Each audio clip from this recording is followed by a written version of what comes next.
नमस्कार दोस्तों, progressive online education hub में आपका स्वागत है और मैं हूं नंद किशोर। कल जैसा कि हमने जो है राजस्थान के इतिहास सीरीज चल रही थी हमारे यहाँ टॉपिक, और उसमें हमने जो है बीकानेर का इतिहास कल देखा था। और बीकानेर के इतिहास में हमने जो है पर्सनली देखा, वो पहला परिचय और उत्पत्ति थी, जैसे राव बीकानेर किस प्रकार बीकानेर राज्य की स्थापना की थी।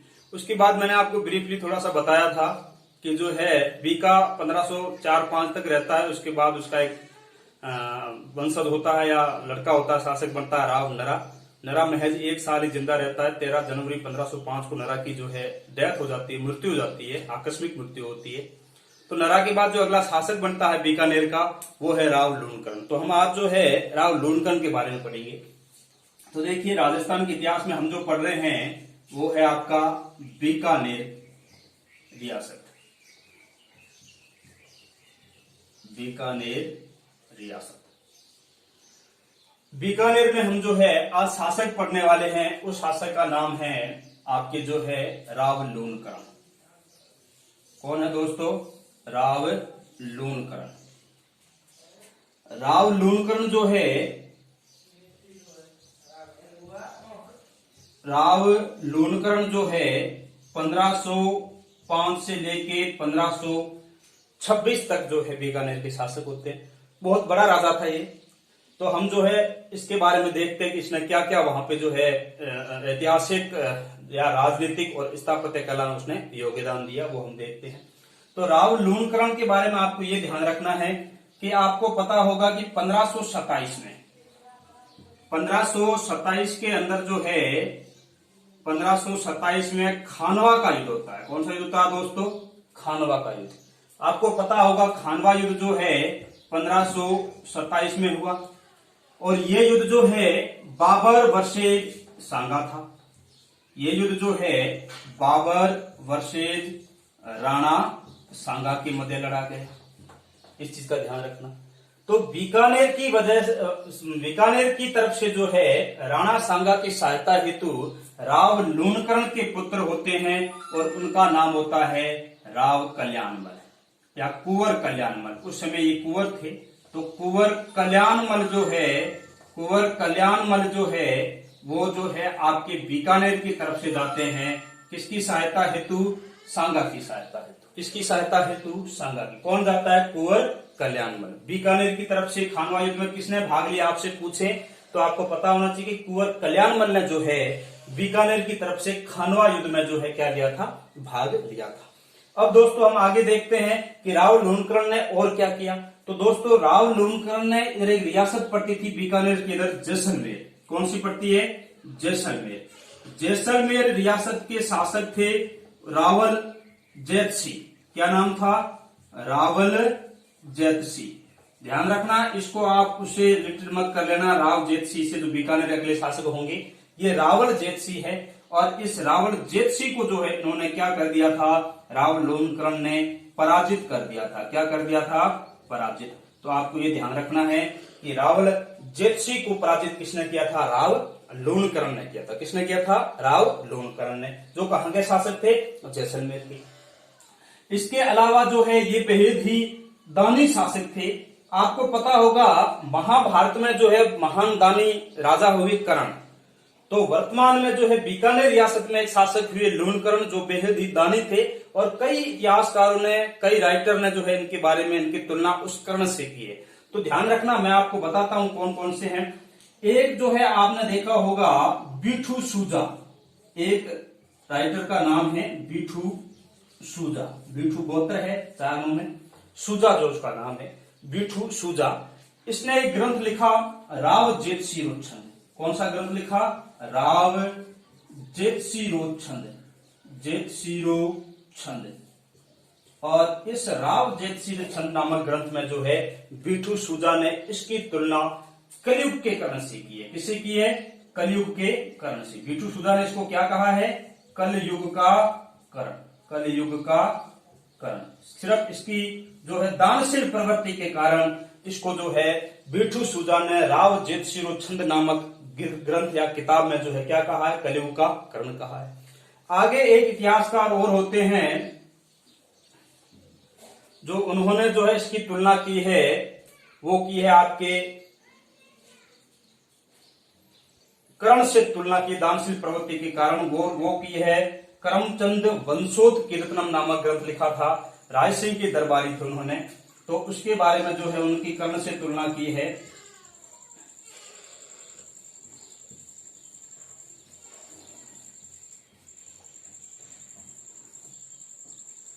कौन से ग्रंथ में की गई है?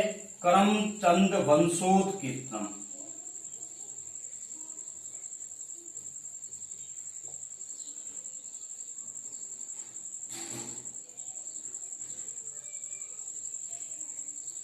करमचंद वंशोत कीर्तनम ग्रंथ में जो है इसकी तुलना किससे की गई है? कर्ण से की गई है। किसकी? लूणकर्ण की, राव लूणकर्ण की, ध्यान रखना। अब ये राव लूणकर्ण जो है ये नारनौल हरियाणा में, कहां पे भैया?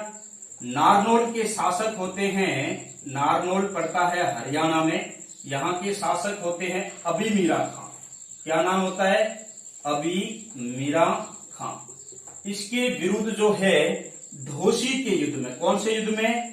ढोसी के युद्ध में जो है लड़ते हुए मारे जाते हैं। ढोसी के युद्ध में जो है क्या होते हैं? मारे जाते हैं। क्या होते हैं भैया? मारे जाते हैं। नारनौल के शासक अभी मीरा खां के विरुद्ध ढोसी के युद्ध में कौन मारे जाते हैं? राव लूणकर्ण। कब? 1526 में। कब भाई? 1526 में। इस चीज का ध्यान रखना। 1526 में नारनौल के शासक अभी मीरा खां के विरुद्ध ढोसी के युद्ध में कौन मारे जाते हैं? राव लूणकर्ण। राव लूणकर्ण ने जो है दो स्थापत्य कला या दो ऐतिहासिक चीजों का निर्माण करवाया बीकानेर में, और एक उसमें से है आपकी जो है, एक है वो है आपका लक्ष्मीनाथ जी का मंदिर। कौन सा मंदिर है दोस्तों? लक्ष्मीनाथ जी का, लक्ष्मीनाथ जी का मंदिर। मंदिर जो है वो आपकी किसने बनाया बीकानेर में? मंदिर का निर्माण, और ये किसने करवाया? राव लूणकर्ण ने। तो आपने देखा होगा कि हमने जो है परिचय उत्पत्ति में देखा था कि बीकानेर के शासक जो है स्वयं को जो है लक्ष्मीनाथ जी का दीवान मानते हैं। तो ध्यान रखना, ये लक्ष्मीनाथ जी का दीवान मानते थे अपने आप को, और उनके मंदिर का निर्माण जो है किसने करवाया था? राव लूणकर्ण ने। एक बेहद ही प्रसिद्ध काम लूणकर्ण ने कराया, वो ये करवाया, राव लूणकर्ण ने जो है लूणकरण सर झील का निर्माण करवाया। किसका निर्माण करवाया? लूणकरण सर झील। तो लूणकरण सर झील का निर्माण जो है किसने करवाया? आपके राव लूणकर्ण ने करवाया। किसने करवाया? राव लूणकर्ण। तो आपको जो है ध्यान में इसमें क्या क्या रखना है? आपको ध्यान ये रखना है कि जो है राव लूणकर्ण है, उन्होंने जो है कल्याणमल को भेजा था। कहां पे? कल्याणमल को भेजा था इन्होंने राणा सांगा की सहायता हेतु 1527 में खानवा के युद्ध में, और जो है खानवा के युद्ध में जो है किसके विरुद्ध? बाबर के विरुद्ध युद्ध हुआ था खानवा का, तो इसकी सहायता हेतु भेजा था राणा सांगा की सहायता हेतु। और दूसरी चीज ध्यान रखनी है कि राव लूणकर्ण ने जो है जैसलमेर के शासक रावण जेतसी को क्या कर दिया? पराजित कर दिया। ये आपको ध्यान में रखना है। फिर जो है आपको पता होगा कि बेहद ही दानी प्रवृत्ति का शासक था, और जो है इसकी दो राइटर ने या दो इतिहासकारों ने तुलना की है इसकी दानशील प्रवृत्ति कर्ण से। तो वो दो कौन कौन से हैं? एक तो बिठू सूजा जिसने राव जेतसी रूपछंद नामक ग्रंथ लिखा, और एक कलयुग का, इसमें इसको जो है कलयुग का कर्ण कहा गया है। किसको? राव लूणकर्ण को। राव लूणकर्ण को कलयुग का कर्ण कौन सी पुस्तक में कहा गया है? राव जेतसी का छंद, जो किसने लिखी है? बिठू सूजा ने। और दूसरी चीज जो है आपको ध्यान रखनी है कि कर्ण से तुलना की है कौन से ग्रंथ में? करमचंद वंशोत कीर्तनम में। अच्छा, ये ग्रंथ किसने लिखा है? तो आपको ध्यान होना चाहिए, ये ग्रंथ जो है जय सोम ने लिखा है। किसने लिखा है दोस्तों? जय सोम ने लिखा है। तो कलयुग के कर्ण की तुलना की गई है, वो की गई बिठू सूजा के ग्रंथ राव जेतसी के छंद में, और जो है आपके कर्ण से तुलना की गई है वो सिर्फ तुलना ही की गई है, कलयुग का कर्ण नहीं, केवल तुलना की गई है, वो की गई है करमचंद वंशोत कीर्तनम नामक ग्रंथ में, जो जय सोम ने लिखा है। जय सोम आगे हम पढ़ेंगे राय सिंह के दरबारी के। अच्छा, लूणकरण सर झील का निर्माण किसने करवाया? लूणकरण सर झील का निर्माण जो है आपके किसने कराया? लूणकरण सर झील का निर्माण राव लूणकरण ने कराया। ये खारे पानी की झीलें आप पढ़ते होंगे ज्योग्राफी राजस्थान की में। और आपको ध्यान क्या रखना है कि 1526 में जो है ये अभी मीरा खां के विरुद्ध नारनौल हरियाणा में ढोसी के युद्ध में मारे जाते हैं। अभी मीरा खां जो है नारनौल के क्या थे, नवाब थे। और लक्ष्मीनाथ जी का मंदिर का निर्माण जो है बीकानेर में किसने करवाया, राव लूणकरण ने कराया। और बीकानेर के शासक जो है अपने आप को लक्ष्मीनाथ जी का क्या मानते थे, दीवान मानते थे। क्या मानते थे, दीवान। तो दोस्तों ये इतिहास है आपके जो है राव लूणकरण का। 1526 में लूणकरण की जब मृत्यु होती है तो अगले इनके शासक बनते हैं। उन शासक का नाम होता है, वो नाम है इनका अगला, वो है आपका राव जेतसिंह। कौन सा है दोस्तों, राव जेतसिंह। तो हम देखते हैं आगे राव जेतसिंह के बारे में कि किस तरह से जो है राव जेतसिंह भी एक महान शासक हुए थे और क्या क्या उन्होंने जो है युद्ध लड़े, कौन कौन से युद्ध लड़े, क्या क्या स्थापत्य कला में योगदान दिया और किस तरह बीकानेर की उन्नति में वो जो है भागीदार रहे या साक्षी रहे, किस प्रकार उन्होंने वहां की जनता की सेवा की, उसके बारे में हम जो है आगे बात करते हैं। अगला शासक जो है आपका इंपॉर्टेंट है बीकानेर रियासत में, उस शासक का नाम है आपके राव जेतसिंह। क्या नाम है दोस्तों, राव जेतसिंह। तो हम देखते हैं राव जेतसिंह के बारे में। राव जेतसिंह जो है बीकानेर के शासक होते हैं। राव जेतसिंह क्या बनते हैं, बीकानेर के शासक बनते हैं 1526 से लेके 1541 तक। कब से कब तक है दोस्तों, 1526 से लेके 1541 तक ये क्या बनते हैं, बीकानेर के शासक बनते हैं। अब दोस्तों आपको ध्यान ये रखना है कि ये राव जेतसिंह जो होता है, आपको एक जो है फैक्ट मैंने पीछे पढ़ा दिया है, तो आपको ये ध्यान यहां रखना है। जो राव लूणकरण नहीं भेजता है, एक्चुअल में कल्याणमल को मैंने गलती से वहां पढ़ा दिया, आपको राव जेतसिंह भेजते हैं। तो आपको पता होगा कि 1527 में जो है खानवा का युद्ध होता है। कौन सा युद्ध होता है, खानवा का। और इसमें जो है बीकानेर की तरफ से कौन जाते हैं सहायता हेतु, कुंवर कल्याणमल। कौन जाते हैं, कुंवर कल्याणमल। ये आपको ध्यान में रखना है। कुंवर कल्याणमल जो है वो आपके किसमें सहायता हेतु जाते हैं, राणा सांगा के बीच में। खानवा के युद्ध किनके मध्य लड़ा गया था, तो आपको पता होना चाहिए कि बाबर वर्सेस सांगा, जो मेवाड़ के शासक थे। अब आगे जो होता क्या है कि ये आपके जो है सहायता हेतु भेजते हैं, स्वयं नहीं जाता है, ये ध्यान रखना आपको। अगली बार क्या होता है कि आपको पता होगा कि हुमायूं का एक भाई होता है जिसका नाम होता है कामरान। क्या नाम होता है दोस्तों, कामरान। और ये किसका भाई है, हुमायूं का, यानी कि ये बाबर का लड़का हुआ है ना, बाबर का लड़का। तो हुमायूं का भाई होता है, उसका नाम क्या होता है, कामरान होता है। कामरान जो है कांधार काबुल साइड का वहां का शासक था और उसने जो है पंजाब वाले कुछ क्षेत्रों को जीता, तो उसने आगे बढ़ने की सोची और उसने जो है भटनेर पर अधिकार कर लिया। किस पे अधिकार कर लिया, भटनेर पर अधिकार। अब यहां का किलेदार कौन था भटनेर का उस समय, तो भटनेर का किलेदार जो है, किलेदार उसमें सिंह कांधल था। कौन था, सिंह कांधल। ये ध्यान रखना। जब भटनेर को इसने जीत लिया तो ये जो है बीकानेर की तरफ बढ़ता है। और आपने देखा होगा कि उस समय एक प्रसिद्ध युद्ध होता है 1534 में। कब होता है, 1534 में राती घाटी का युद्ध। राती घाटी का युद्ध कब हुआ भैया, 1534 में। राती घाटी का युद्ध कब हुआ, 1534 में। ये युद्ध किनके मध्य हुआ, तो ध्यान रखना, कामरान वर्सेस जेतसिंह। कामरान वर्सेस कौन है, जेतसिंह। यानी 1534 में, जैसा कि मैंने बताया, कामरान कौन था, हुमायूं का भाई था और उसने किस पे अधिकार कर लिया, भटनेर पे। और फिर उस वहां का किलेदार उसमें कौन था, सिंह कांधल। ठीक है ना। फिर भटनेर जीतने के बाद उसकी महत्वाकांक्षा और जागी, है ना।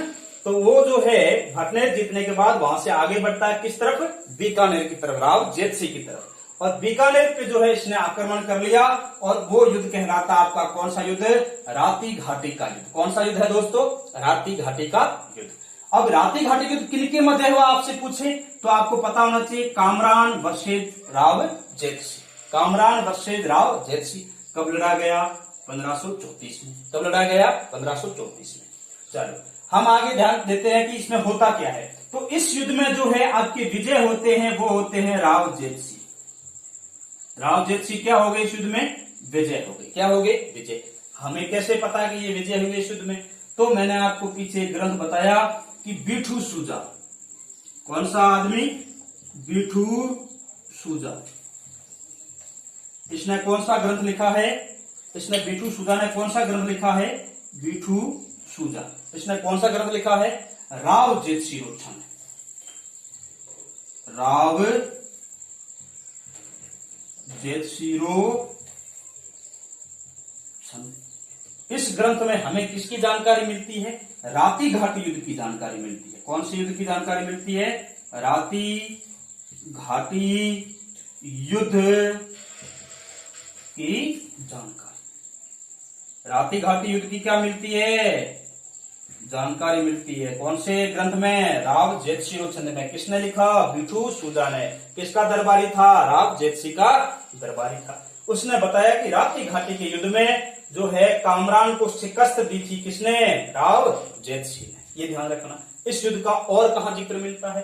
तो दोस्तों इस राति घाटी युद्ध का जिक्र हमें और मिलता है बीकानेर के चौबीसटाजी मंदिर प्रांगण में। चौबीसटा जी मंदिर का जो है प्रशस्ति उसमें मिलता है। चौबीसटाजी मंदिर प्रशस्ति में जो है हमें कौन सी युद्ध की जानकारी मिलती है? जानकारी मिलती है किसकी? राति घाटी युद्ध की। आपको ध्यान में रखना है कि चौबीसटाजी मंदिर प्रशस्ति जो है उसमें हमें जानकारी मिलती है राति घाटी युद्ध की। और उसमें यह बताया गया है कि 1534 में कामरान जो हुमायूं का भाई था उसको राव जेतसी ने क्या कर दिया था? पराजित कर दिया था। क्या कर दिया था? पराजित। ये आपको ध्यान में रखना है। अब जो है एक बहुत ही प्रसिद्ध युद्ध होता है। बहुत प्रसिद्ध युद्ध होता है। उस युद्ध का नाम है आपका पाहुबा या साहुबा का युद्ध। मैं आपको जो है यहां बता देता हूं। यहां बता देते हैं, ये मिटा देते हैं भरने वाला। देखिए दोस्तों 1500 एक युद्ध होता है 1541 के अंदर और उस युद्ध का नाम है पाहेबा या कई बार हम इसको जो है साहेबा भी कहते हैं। तो साहेबा का युद्ध। पाहेबा या कौन सा युद्ध है? साहेबा का युद्ध। साहेबा का युद्ध। देखो ये युद्ध दो लोगों के मध्य लड़ा गया।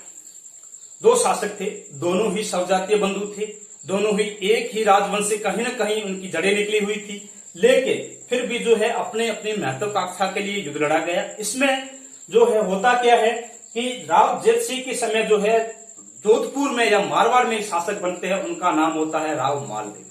मालदेव बहुत ही महत्वाकांक्षी शासक था। उसने जो है कहते हैं कि 51 युद्धों में जो है 58 परगने जीते थे। जब वो शासक बना तो उसके पास केवल 2 परगने थे, सोजत और जोधपुर। अब होता क्या है, जब उसकी महत्वाकांक्षा बढ़ गई तो उसने आसपास के पड़ोस के राज्यों पे आक्रमण करने शुरू कर दिए। उस आक्रमण के सिलसिले में इसने जो है राव जेतसी पर 1541 में युद्ध आक्रमण किया और उस युद्ध को हम पाहेबा या साहेबा के युद्ध के नाम से जानते हैं। तो आपको ध्यान रखना है कि पाहेबा या साहेबा का युद्ध जो है किनके मध्य लड़ा गया? राव जेतसी वर्सेस राव मालदेव। कौन है भैया? राव जेतसी वर्सेस राव मालदेव। ये ध्यान में रखना है। अब राव मालदेव जो है इस युद्ध में क्या हो जाते हैं? पराजित हो जाते हैं। क्या हो जाते हैं? पराजित हो जाते हैं। केवल पराजित ही नहीं हुए, इस युद्ध में लड़ते हुए मारे भी जाते हैं। जब इस युद्ध में राव जेतसी मारा जाता है तो राव जेतसी ने अपने सहयोग के लिए जो है अपने एक मंत्री को भेजा था और उस मंत्री का नाम था नागराज। क्या नाम था? नागराज। नगराज नाम का मंत्री जो है किसका था? नगराज नाम का मंत्री था, वो किसका था? राव जेतसी का। और ये सहायता हेतु कहां जाता है? सहायता मांगने कहां जाता है? शेरशाह सूरी के पास। ये सहायता हेतु कहां जाता है? शेरशाह सूरी के पास। तो नगराज नाम का मंत्री होता है, वो सहायता हेतु शेरशाह सूरी के पास जाता है, लेकिन ये सहायता समय पर मिलती नहीं है या वो मना कर देता है शेरशाह सूरी, और इस तरह से इस युद्ध में लड़ते हुए जेत सिंह मारे जाते हैं और जोधपुर का अधिकार हो जाता है किस पे? बीकानेर पे। अब बीकानेर पे जो है जोधपुर का अधिकार होता है, तो राव मालदेव ने जो है कुंपा को वहां का प्रशासक बनाया। किसको बनाया? कुंपा प्रशासक बनता है कहां का? बीकानेर का। कहां का प्रशासक बनता है? बीकानेर का। कुंपा को राव मालदेव ने कहां का प्रशासक बनाया? कुंपा को प्रशासक बनाया जोधपुर का, सॉरी बीकानेर का, और कुंपा को डीडवाना की जागीर दी थी मालदेव ने। कौन सी जागीर दी थी? डीडवाना की। आपको ये ध्यान में रखना है। इस तरह से जो है राव जेत सिंह का जो है क्या हो जाता है? अंत हो जाता है। अगले शासक बनेंगे वो बनेंगे कल्याणमल, हम उसके बारे में चर्चा आगे करते हैं। तो फिलहाल आपको इसमें ध्यान क्या क्या रखना, दो इंपॉर्टेंट है, कई बार क्वेश्चन पूछे हुए, ये पाहोबा या साहोबा का युद्ध और जो है, और ये राव जेत सिंह छंद नामक, ठीक है ना। आजकल इतिहास में या एग्जाम्स में जो है क्वेश्चन पूछने का पैटर्न है वो बदल चुका है। आपको सीधा युद्ध नहीं पूछते आजकल। युद्ध में जो है किस तरह के मंत्री थे, कौन भागीदार था, कौन प्रशासक था, ठीक है ना, और फिर जो है कौन से ग्रंथ में जानकारी मिलती है, ये सारी बातें जो हमें देखने को मिलती है एग्जाम्स में, या क्वेश्चंस वहां इस टाइप के आते हैं हमारे एग्जाम में। तो हमें ये ध्यान रखना। ध्यान क्या रखना है? सबसे पहली चीज, जैसा कि मैंने ये एक टॉपिक, ये एक लाइन आपको जो है बता दी किसमें लोन करना बाई मिस्टेक, तो आपको वहां वो नहीं लिखना है, मेंशन नहीं करना है। आपको ध्यान ये रखना है कि 1527 खानवा युद्ध होता है बाबर और सांगा के मध्य, और इस युद्ध के बाद भारत में जो है मुगल सत्ता की नींव पड़ती है, और कुंवर कल्याणमल जो होता है वो राणा सांगा की सहायता हेतु जाता है। किसकी सहायता हेतु जाता है भैया? सांगा की सहायता हेतु जाता है। किसकी तरफ से? बीकानेर की तरफ से, या बीकानेर के राव जेत सिंह की तरफ से जो है सांगा की सहायता करने कौन जाते हैं? कुंवर कल्याणमल जाते हैं। अब आगे क्या ध्यान में रखना है? आगे ध्यान रखना है आपको जो है एक प्रसिद्ध युद्ध होता है 1534 में। कब होता है? 1534 में, जिसे हम राती घाटी युद्ध के नाम से जानते हैं। इस युद्ध में जैसा कि मैंने इधर पहले बताया था कि हुमायूं का एक भाई होता है कामरान, वो जो है किस पे अधिकार कर लेता है? भटनेर पे अधिकार कर लेता है, और वो भटनेर पे अधिकार करने के बाद बीकानेर की तरफ आगे बढ़ता है, और बीकानेर में जो है प्रथम आक्रमण में हालांकि वो पराजित करता है आपकी किसको? राव जेत सिंह को, लेकिन दूसरा ही वो भीषण आक्रमण जेत सिंह करते हैं वापस कामरान पे, और कामरान क्या हो जाते हैं? पराजित हो जाते हैं, हार जाता है कामरान, और बीकानेर वापस विजय कर लेते हैं कौन? आपके जेत सिंह। इस युद्ध की हमें जानकारी दो ग्रंथ में, दो जगह मिलती है। एक राव जेत सिंह जो छंद मिलता है जो बीठू सूजा ने लिखा है, और इस युद्ध में इसे जो है राती घाटी युद्ध की संज्ञा दी गई है, और ये राती घाटी नाम से बताया गया है। और दूसरा मिलता है 24 मंदिर प्रांगण है बीकानेर के अंदर, उस मंदिर में जो है प्रशस्ति लगी हुई है, उस प्रांगण में प्रशस्ति लगी हुई, उस प्रशस्ति में बताया हुआ है कि राती घाटी के युद्ध में बहुत बड़ी शिकस्त हुई थी किसकी? कामरान की। ये आपको ध्यान में रखना है। फिर मैंने कहा 1541 युद्ध में जो इसकी जो है जीवन का अंतिम युद्ध होता है, और जीवन लीला भी है कि इसकी समाप्त होती है जी, तो पाहेबा या साहेबा का युद्ध के नाम से हम जानते हैं। राव जेत सिंह वर्सेज राव मालदेव होते हैं। मालदेव कहाँ के शासक है? मारवाड़ के शासक है। कहाँ के हैं? मारवाड़ के शासक है, या जोधपुर आप कह सकते हैं।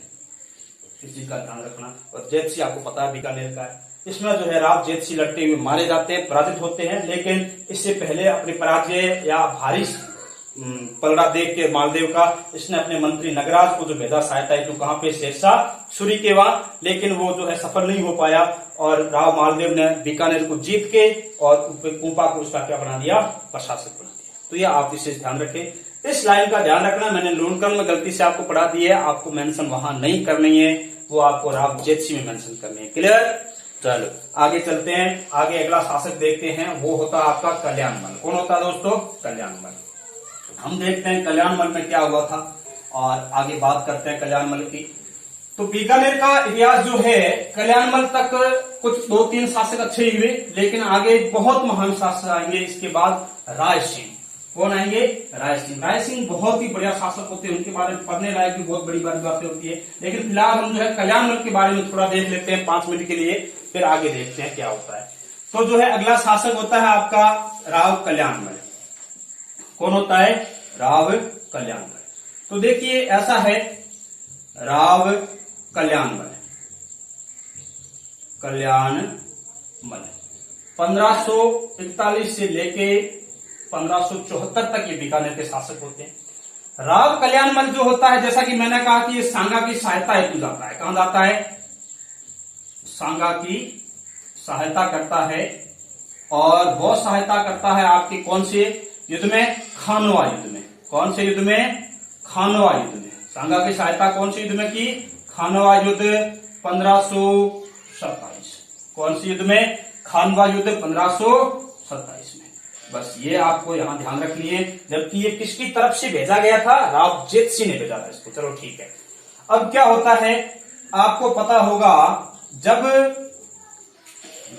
आप राव जेतसी मारा जाता है आपकी पाहेबा या साहेबा का युद्ध में, तो कल्याणमल ने बीकानेर वापस प्राप्त करने के लिए जो है किसकी पास चला जाता है? बीकानेर वापस प्राप्त करने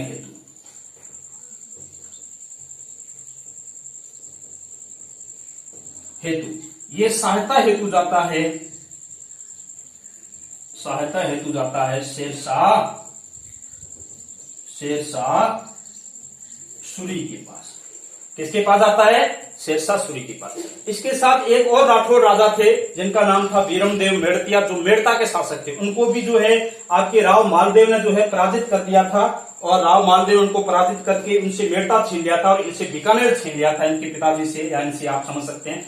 तो जो है शेरशाह सूरी सहायता ले जाते हैं, लेकिन प्रथम दृष्टया शेरशाह सूरी इनको जो है सहायता देने के लिए मना कर देता है। तब क्या होता है कि इस कल्याणमल का एक भाई होता है जिसका नाम होता है भीम। क्या नाम होता है? भीम। इस भीम ने शेरशाह सूरी को जो है प्रोत्साहित किया। क्या किया? प्रोत्साहित किया। किस लिए? कि आप मारवाड़ पे आक्रमण कीजिए, आप मालदेव को हराकर मारवाड़ जीत लेना और हमें अपना राज्य वापस दे देना। तो इसलिए जो है प्रोत्साहित किया। तब शेरशाह सूरी जो है हाँ हम ही भर लेता है या सहयोग हेतु तत्पर हो जाता है। तो इसलिए भीम को हम जो है गई भोमरो बहादुर कहते हैं। गई भोमरो बहादुर। गई भोमरो बहादुर किसे कहा गया है? भीम को कहा गया, जो कौन था? कल्याणमल का भाई। ये किसका भाई है?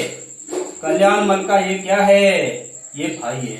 ठीक है ना, ध्यान रखना इस चीज का आप। गई भोमरो बहादुर मतलब इसका ये होता है खोई हुई भूमि को वापस प्राप्त करना। गई यानी चली गई, भूमि यानी भूमि, बहादुर यानी प्राप्त करना। खोई हुई भूमि को जो है वापस प्राप्त करना या जीत लेना ही क्या कहलाया है? गई भोमरो बहादुर। यानी खोई हुई भूमि को वापस प्राप्त करने वाला कौन था? भीम था, जो क्या था? कल्याणमल का भाई, जिसने शेरशाह सूरी को क्या किया था? युद्ध में प्रोत्साहित किया था। किस पे आक्रमण के लिए? मारवाड़ के शासक मालदेव पे आक्रमण के लिए। ध्यान रखना है चीज का। चलो अब बीकानेर आपको पता है, जैसे ही मारवाड़ का आक्रमण होता है, मारवाड़ मालदेव पराजित होते हैं शेरशाह सूरी से, और बीकानेर के शासक कौन बन जाते हैं? कल्याणमल। अब ध्यान रखना इस चीज का कि कल्याणमल ने जो है क्या होता है 1570 के अंदर, कब भैया? 1570 अकबर का नागौर दरबार लगता है। किसका दरबार लगता है? अकबर का नागौर दरबार। अकबर का नागौर दरबार। अकबर का नागौर दरबार जो लगता है उसमें क्या होता है कि अकबर ने जो है नागौर आए और दरबार लगाया। समस्त राजपूताना के जो रियासत थी इनको अपनी अधीनता स्वीकार करवाने के लिए। इस दरबार में जो है आपके कल्याणमल शामिल होते हैं। कल्याणमल शामिल होता है अपने 2 पुत्रों सहित। कितने पुत्रों सहित? 2 पुत्रों सहित। पुत्रों का नाम क्या होता है? एक का नाम होता है राय सिंह। क्या नाम होता है? राय सिंह, जो सबसे बड़े पुत्र होते हैं। और दूसरे का नाम होता है पृथ्वी सिंह। क्या नाम होता है? पृथ्वी सिंह, या पृथ्वीराज भी कहा जाता है। तो ध्यान रखना चीज का। अब राय सिंह और पृथ्वी सिंह या पृथ्वीराज दोनों ही जो है, पृथ्वी सिंह या राज आप समझ सकते हैं, दोनों ही जो है कालांतर में अकबर की सेवा हेतु दिल्ली दरबार चले जाते हैं। इस प्रकार से जब अकबर की अधीनता स्वीकार कर लेते हैं ये इस नागौर दरबार में, अकबर की क्या कर लेते हैं? स्वीकार, अधीनता। तो जो है बीकानेर की क्वेश्चन बनता है आपका, ये बनता है कि अकबर की सर्वप्रथम या मुगलों की प्रथम अधीनता स्वीकार करने वाला शासक कौन था? तो वो शासक था आपका कल्याणमल। ये प्रथम शासक था जिसने मुगलों से संबंध स्थापित किए और अधीनता स्वीकार की। तो आपको ये ध्यान रखना है कि ये प्रथम शासक है जिसने मुगलों की अधीनता स्वीकार की और मुगलों से वैवाहिक संबंध वगैरह स्थापित किए। तो इस प्रकार से ये कल्याणमल होते हैं। 1574 में कल्याणमल की मृत्यु हो जाती है और अगले शासक आपके बनते हैं, वो बनते हैं राय सिंह। बहुत ही बढ़िया शासक है राय सिंह, आपके बीकानेर के अंदर सबसे अच्छे शासकों में से एक है। और हम जो है आगे पढ़ेंगे कल या नेक्स्ट वीडियो में जो है लेक्चर होगा अपना, वो होगा राय सिंह पे। तो ये था आपका बीकानेर के जो है मैंने 3 महत्वपूर्ण शासक आपको पढ़ाए। आपका जो है कौन कौन से थे, आपके लोनकरण थे, आपके जो है जैतसी थे और आपके कौन है कल्याणमल है। तो कल्याणमल में बहुत ज्यादा इंपॉर्टेंट आपको याद रखने जैसी चीजें क्या क्या है वो देखते जाना। एक तो राणा सांगा की सहायता है तो खुद जाता है जब वो कुंवर होता है, ध्यान रखना। इसके पिताजी बीकानेर के क्या होंगे, शासक, लेकिन सहायता के लिए कौन जाते हैं, कुंवर कल्याणमल। एक चीज ध्यान रखनी है। दूसरी चीज क्या ध्यान रखनी है कि राव मालदेव से पराजित होने के बाद बीकानेर का कौन सा शासक जो है शेरशाह सूरी के पास सहायता हेतु जाता है और बीकानेर पुनः प्राप्त करता है, तो आपका वो कौन सा है, कल्याणमल। लेकिन ध्यान रखना बीकानेर के कौन से शासक ने अपने मंत्री को भेजा था शेरशाह सूरी के पास, तो वो आपकी कौन से थे, वो राव जैतसी थे, ध्यान रखना। और गई भूम का बहादुर किसे कहा जाता है, तो भीम को कहा जाता है, जो भीम कल्याणमल के क्या थे, भाई थे। ये भी ध्यान में रखना आपको। अच्छा, फिर अकबर बीकानेर की तरफ से मुगलों की अधीनता स्वीकार करने वाला प्रथम शासक कौन सा था, तो ध्यान रखना कल्याणमल था। कब की अधीनता स्वीकार, 1570 का अकबर का नागौर दरबार लगता है जिसमें कल्याणमल ने अपने 2 पुत्र राय सिंह और पृथ्वीराज सहित जो है क्या कर ली, अकबर की अधीनता स्वीकार। और इस तरह यह बीकानेर का प्रथम शासक था जिसने मुगलों की अधीनता स्वीकार की और मुगलों से संबंध स्थापित किए। तो दोस्तों इस प्रकार जो है बीकानेर का इतिहास हमने आज इतना कवर किया। और मेरा आप लोगों से निवेदन है कि इस वीडियो को अधिक से अधिक लाइक करें, आप लोग शेयर करें और इस चैनल को सब्सक्राइब करें ताकि मैं और प्रोत्साहित हूं आपको इस तरह आगे और वीडियो देने के। अब मैं आज या कल में आपके सामने जो है इंडियन हिस्ट्री भी देने जा रहा हूं, एंशिएंट हिस्ट्री हम शुरुआत करेंगे और हम जो है कंटिन्यू ये वीडियो डालते रहेंगे। यदि आप लोगों का इसी तरह प्यार और प्रेम बना रहा तो मैं भविष्य में और भी आगे क्लासों के बारे में कंटिन्यू करने की सोचूंगा और अच्छे से आपका जो है घर बैठे आप अपनी प्रिपरेशन कर सकते हैं। इस हेतु मैं प्रयासरत रहूंगा और प्रयास करता रहूंगा। धन्यवाद।